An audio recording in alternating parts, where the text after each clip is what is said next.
मैं अपने घर की लाडली बेटी थी। जब मेरी पढ़ाई पूरी हो गई तो मेरा निकाह जावेद से हो गया। मेरा निकाह खूब धूमधाम से हुआ। जावेद के पिता का कपड़े का कारोबार था, उनकी खुद की दुकान थी। घर में जमीन जायजा सब कुछ था। मैं ब्याह कराई तो पहली रात ही मुझे अपने मर्द की असलियत का पता चल गया। बादल गरजे जरूर पर ठीक से बरस नहीं पाए और जमीन पानी की बूंदों के लिए तरसती रह गई। वलीमा के बाद मैं ससुराल दिल में मायूसी का दर्द लेकर लौटी। खानदानी घर की पढ़ी लिखी लड़की होने के बावजूद सीधी साधी मुझको एक ऐसे आदमी को सौंप दिया गया जो सिर्फ चारा पानी का इंतजाम तो करता पर मेरा इस्तेमाल नहीं कर पाता था।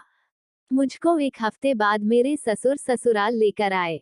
मैंने सोचा कि अब शायद जिंदगी में बाहर आए, पर मेरे अरमान अब भी अधूरे ही रहे। मौका पाकर एक रात को मैंने अपने शौहर जावेद को छेड़ा, आप अपना इलाज किसी अच्छे डॉक्टर से क्यों नहीं कराते? तुम चुपचाप सो जाओ, बहस ना करो, समझी? जावेद ने कहा।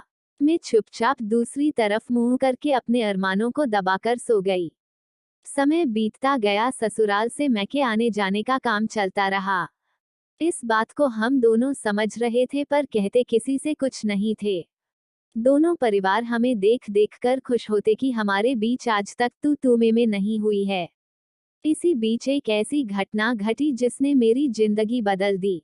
मस्जिद में एक मौलाना आकर रुके। उनकी बातचीत से मेरे ससुर को ऐसा नशा छाया कि वे उनके मुरीद हो गए। झाड़ फूक व ताबीज देखकर मौलाना ने तमाम लोगों का मन जीत लिया था। वे मेरे घर के एक कमरे में रहने लगे। बेटी, तुम्हारी शादी के 2 साल हो गए पर मुझे दादा बनने का सुख नहीं मिला। कहो तो मौलाना से ताबीज बनवा दूं ताकि इस घर को एक औलाद मिल जाए, मेरे ससुर ने मुझसे कहा। मैं समझदार थी। मैं ससुर से उनके बेटे की कमी बताने में हिचक रही थी। क्योंकि घर में ससुर शौहर और मेरे सिवा कोई नहीं रहता था, इसलिए मैं बोली, बाद में देखेंगे अब्बू जी, अभी मेरी तबीयत ठीक नहीं है। उन्होंने कुछ नहीं कहा। मेरे घर में रहते मौलाना को 2 महीने बीत गए पर उन्होंने मुझको देखा तक नहीं था। उनके लिए सुबह शाम का खाना खुद मेरे ससुर लाते थे। दिन भर मौलाना मस्जिद में इबादत करते। झाड़ फूक के लिए आने वालों को लेकर वे घर आते जो मस्जिद के करीब था। मेरे ससुर जावेद के साथ दुकान में रहते थे। वे सिर्फ नमाज के वक्त घर या मस्जिद आते थे। मौलाना की कमाई खूब हो रही थी, इसी बहाने मेरे ससुर की कपड़ों की बिक्री भी बढ़ गई थी। वे जी जान से मौलाना को चाहते थे और उनकी बात नहीं टालते थे। एक दिन दोपहर के वक्त मौलाना घर आए और दरवाजे पर दस्तक दी। जी कौन है? मैंने अंदर से ही पूछा। मैं मौलाना, पानी चाहिए। जी अभी लाई। मैं पानी लेकर जैसे ही दरवाजा खोलकर बाहर निकली, मेरे जवा हुस्न को देखकर मौलाना के होश उड़ गए। लाजवाब हुस्न, मोहिनी सी आंखें, सफेद संगमरमर सा जिस्म। मौलाना मुझको एकटक देखते रहे। वे पानी लेना भूल गए। जी पानी, मैंने कहा। लाए, मौलाना ने मुस्कुराते हुए कहा। पानी लेकर मौलाना अपने कमरे में लौट आए पर दिल मेरे कदमों में देकर, इधर मेरे दिल में पहली बार किसी पराये मर्द ने दस्तक दी थी। मौलाना अब कोई ना कोई बहाना बनाकर मुझको आवाज देकर बुलाने लगे। इधर मैं भी राह ताकती कि कब मौलाना मुझे आवाज दे। एक दिन पानी देने के बहाने मेरे हाथ मौलाना के हाथ से टकरा गया। उसके बाद जिस्म में सनसनी सी फैल गई। मोहब्बत ने जोड़ पकड़ना शुरू कर दिया था। ऊपरी मन से मौलाना ने कहा, सुनो मियाँ हबीब, मैं कब तक तुम्हारा खाना मुफ्त में खाऊंगा? कल से मेरी जिम्मेदारी सब्जी लाने की। आखिर जैसा वह तुम्हारा बेटा वैसा मेरा भी बेटा हुआ। उसकी बहू मेरी बहू हुई। सोचकर कल तक बताओ, नहीं तो मैं दूसरी जगह जाकर रहूंगा। मेरे ससुर ने सोचा कि अगर मौलाना चले गए तो इसका असर उनकी कमाई पर होगा। जो ग्राहक दुकान पर आ रहे हैं वे नहीं आएंगे। उनको जो इज्जत मौलाना की वजह से मिल रही है वह नहीं मिलेगी।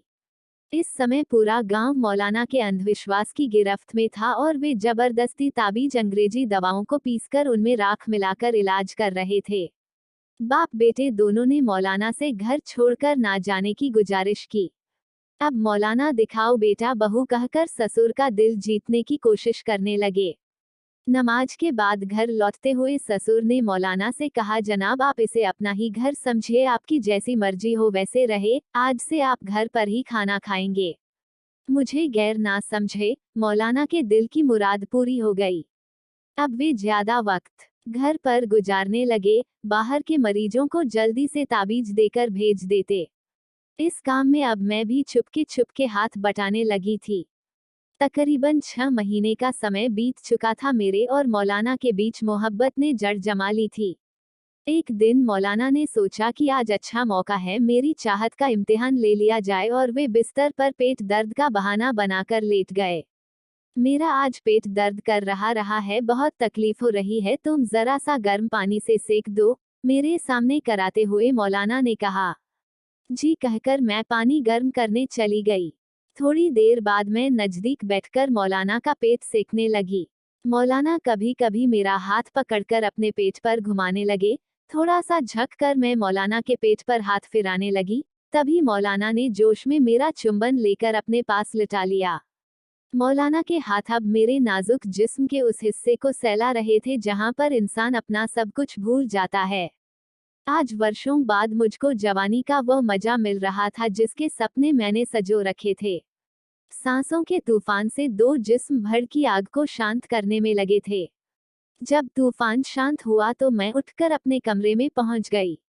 अब्बू, मुझे यकीन है कि मौलाना के ताबीज से जरूर कामयाबी मिलेगी, मैंने अपने ससुर से कहा। हाँ बेटी, मुझे भी यकीन है। अब मेरे ससुर काफी मालदार हो गए थे। दिन काफी हंसी खुशी से गुजर रहे थे, तभी वक्त ने ऐसी करवट बदली कि ससुर की जिंदगी में अंधेरा छा गया। एक दिन मेरे ससुर अचानक किसी जरूरी काम से घर आए। दरवाजे पर दस्तक देने के काफी देर बाद मैंने आकर दरवाजा खोला और पीछे हट गई। मेरा चेहरा घबराहट से लाल हो गया था, बदन में कपकपी आ गई थी। ससुर ने अंदर आकर देखा तो मेरे बिस्तर पर मौलाना सोने का बहाना कर चुपचाप मुंह ढक कर लेटे थे। यह देखकर ससुर के हाथ पैर फूल गए, पर वे चुपचाप दुकान लौट आए। अब क्या होगा, मुझे डर लग रहा है, कहते हुए मैं मौलाना के सीने से लिपट गई। कुछ नहीं होगा, हम आज ही रात में घर छोड़कर नई दुनिया बसाने निकल जाएंगे। मैं शहर से गाड़ी का इंतजाम करके आता हूँ, तुम तैयार हो ना? मैं तैयार हूँ, जैसा आप मुनासिब समझे। मौलाना चुपचाप शहर चले गए। मौलाना को ना पाकर ससुर ने समझा कि उनके डर की वजह से वह भाग गया है। बाद में जावेद ने बताया, अब्बू, सलमा भी घर पर नहीं है, मैंने तमाम जगह खोज लिया पर कहीं उसका पता नहीं है। वह बक्सा भी नहीं है जिसमें गहने रखे हैं। मेरे ससुर घबराकर अपनी जिंदगी की कमाई और मुझको खोजने में लग गए, पर मैं उनकी पहुंच से काफी दूर जा चुकी थी, मौलाना के साथ अपना नया घर बसाने। तो दोस्तों, यह कहानी यहीं पर खत्म होती है। अगर आपको यह कहानी अच्छी लगी हो तो इसे अपने दोस्तों के साथ शेयर जरूर